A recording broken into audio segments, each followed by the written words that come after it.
જય શ્રી કૃષ્ણ મિત્રો, હું છું અસ્મિતાબેન મંગલપરા. મારા રસોડામાં તમારું સ્વાગત કરું છું. આજે આપણે બનાવશું ઓરેન્જ કુલ્ફી. તો ચાલો બનાવીએ. આપણે નાનપણમાં ખૂબ જ આવી ચોકલેટો ખાધેલી છે. આજે આપણે બનાવશું એની કુલ્ફી. તો ચાલો બનાવીએ. આપણે ચોકલેટોમાંથી કાગળિયામાંથી ચોકલેટો બધી કાઢી લેશું. પહેલા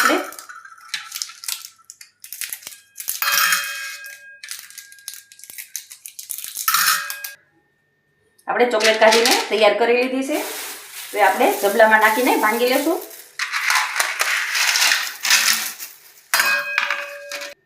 આપણે વેણાની મદદથી ભાંગી લેશું. આપણે આવો કચરો ભૂકો કર્યો છે, એકદમ હાવ પાવડર નથી કરવાનો. હવે આપણે પાણી ગરમ મૂકી દેશું. આપણે તપેલી ગરમ મૂકી દીધી છે. હવે 2 ગ્લાસ પાણી નાખશું એમાં.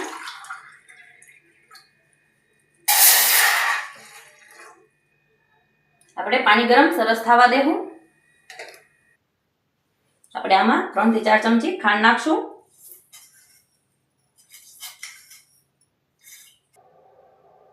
આપણે ચોકલેટને કટ કરી હતી એ નાખી દેશું એમાં. અને ખાંડ એટલે નાખી છે કે આપણે ચોકલેટ નાખી છે એનાથી આપણે થોડુંક મોડું થાય અને કુલ્ફી તો ખટી મીઠી હોય તો જ મજા આવે ખાવાની. હવે સરસ આપણે 2 થી 3 ઉફાળા આવે આવુંથી આપણે ઉકાળશું. નીચે સેજ ચોટ એવું લાગે પણ આપણે ઓગળી જાય એટલે સરસ એકરસ બધું થઈ જાય. 2 થી 3 આપણે ઉફાળા આવવા દેશું પાણીના. એકરસ બધું થઈ જાય ત્યાંથી આપણે હલાવશું.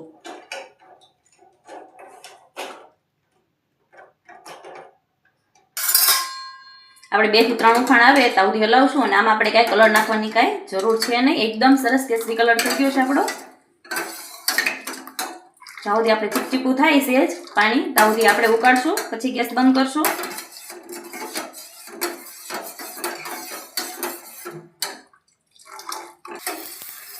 આપણે 2 થી 3 ઉફાળા લેશું તો સરસ એકદમ થઈ જાય તૈયાર. હવે આપણે ગેસ બંધ કરી દઈશું અને 5 થી 7 મિનિટ માટે આપણે ઠરવા મૂકી દઈશું.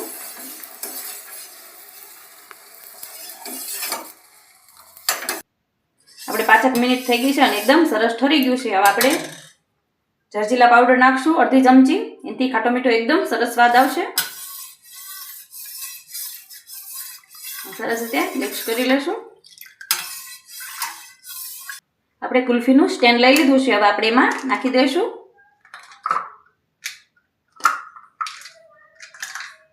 આપણે ભરી લઈશું સ્ટેન્ડમાં.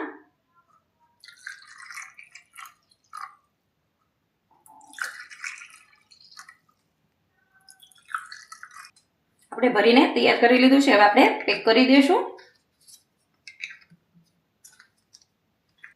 આપણે વધ્યું હતું એ આપણે સ્ટીલના ગ્લાસમાં ભરી લીધું છે અને ફોઇલ પેપરથી આપણે પેક કરી દઈશું.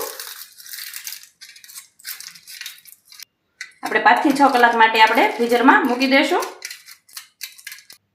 આપણે ફ્રીઝરમાં મૂકી દઈશું.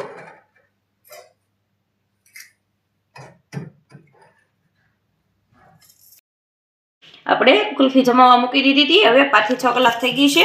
આપણે ચેક કરી લઈશું.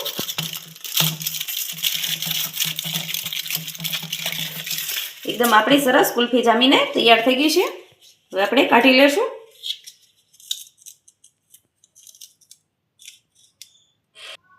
સરસ આપણી કુલ્ફી જામીને તૈયાર થઈ ગઈ છે. મિત્રો, જો મારો વિડીયો તમને ગમ્યો હોય તો વિડીયોને લાઈક કરજો, શેર કરજો અને સબસ્ક્રાઈબ કરવાનું ભૂલતા નહીં.